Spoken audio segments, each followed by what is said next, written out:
की minutes sign करने और उन्हें ऑनरेबल एलजी साहब के पास भेजने से पहले मैं उन पे यहाँ तबसरा करूँ, गलत होगा।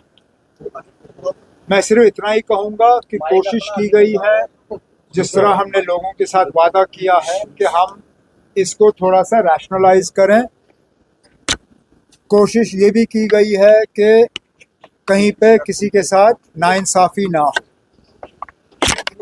हमने वक्त इतना लगाया क्योंकि ये मुद्दा ऐसा है कि इसके साथ सियासत करना बहुत आसान है, और आपने देखा भी है।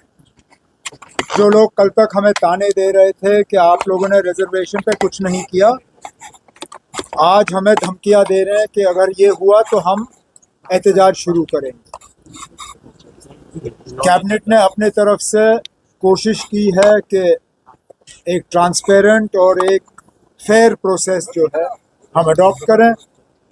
अब मामला ऑनरेबल एलजी साहब के पास जाएगा। जब तक फाइल उनके पास नहीं पहुंचती तब तक इससे ज्यादा मैं इस पे लेकिन एक चीज तो है सर, क्या आप माने हम माने कि जो वो खत्म हो गया, आप जो मानना चाहें आप मानिए ना। हमने इसमें इससे ज़्यादा डिटेल्ड एक्सरसाइज हम नहीं कर सकते थे। हर इशू को देखा गया, एक बार से ज़्यादा इस पे बहस हुई। ये शायद तीसरी या चौथी मर्तबा है कि मामला कैबिनेट के सामने आया। 6 महीने कैबिनेट की सब कमेटी, हमारे सीनियर कुलीग सकीना यत्तू साहिबा ने उसकी अध्यक्षता की। हमने अपने तरफ से जितना हम कर सकते थे इस मामले को सुलझाने के लिए हमने किया। बाकी आगे देखी जाएगी। जो आपके दोस्त हैं, आपको सेटिस्फाई होना चाहिए सर, उनको सेटिस्फाई होना चाहिए जो आपके दोस्त हैं। मेरे दोस्त जो हैं, जिन दोस्तों का आप जिक्र कर रहे हो, वो शायद ही किसी चीज़ से सेटिस्फाई हो सकते हैं। ये उनके सेटिस्फैक्शन के लिए हमने नहीं किया। किसी एक आदमी को लगे कि ये उसके लिए है या उसको खुश करने के लिए है, ये उसकी गलतफहमी है। ये किसी एक फ़र्द के बारे में नहीं है, ये जम्मू कश्मीर के आवाम के बारे में है। और हमारे तरफ से एक कोशिश कि जो हमने अपने मंशूर में एक और वादा किया था, कम से कम उसको हम मुकम्मल करें। अपोजिशन का प्रोटेस्ट चल रहा है, क्या कहें एसआईआर?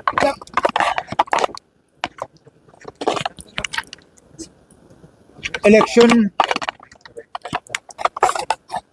साफ सुथरे हों, ट्रांसपेरेंट हों और किसी को शिकायत की गुंजाइश ना हो, ये इलेक्शन कमीशन की जिम्मेदारी है।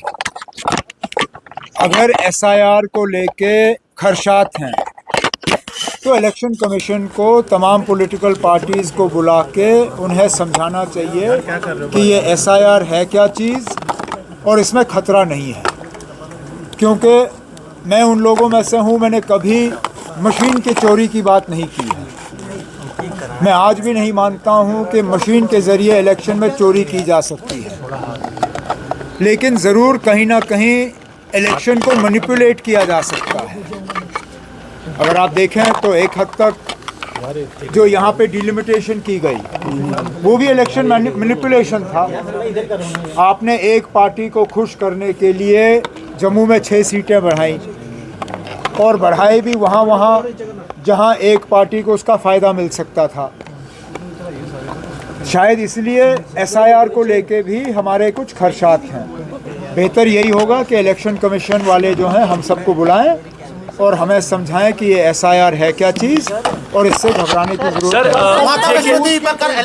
दिल्ली गए थे और उन्होंने जेपी नड्डा से बात की है, वो आप कह रहे हैं कि वहाँ गुरुकुल बनना चाहिए, तो बने। मैं फिर अब आप कितनी बार यही सवाल मुझसे करोगे? किसने रोका ना? आप बनाइए गुरुकुल। आपने अगर मज़हब के बुनियाद पे सीटों का बंटवारा करना है तो उस जगह को रखिए माइनॉरिटीज़ के लिए। जो ग्रांट इन एड गवर्नमेंट की तरफ से मिलता है वो पैसा हम कहीं और लगा देंगे, हमें कोई एतराज़ नहीं है। जो ज़मीन वहाँ अलॉट की गई उस ज़मीन की कीमत आप अदा करिए। जो ग्रांट इन एड आपको मिलता है वो लेना बंद करिए। आप अपनी स्टेटस जो है वो चेंज करिए, एक माइनॉरिटी इंस्टीट्यूशन के तौर पे आप आ जाइए। उसके बाद अगर आप मज़हब के बुनियाद पे सीटें बांटना चाहते हैं, आप बांटिए, कौन रोक सकता है। लेकिन अभी तक आपने नीट का इम्तिहान कबूल किया है। नीट के इम्तिहान में सिर्फ़ और सिर्फ जो है काबिलियत देखी जाती है, मेरिट देखा जाता है। अब अगर आपके बच्चों का मेरिट नहीं आता है, उसके लिए आप किसी और को कसूरवार कैसे ठहरा सकते हो? ठीक, चलो।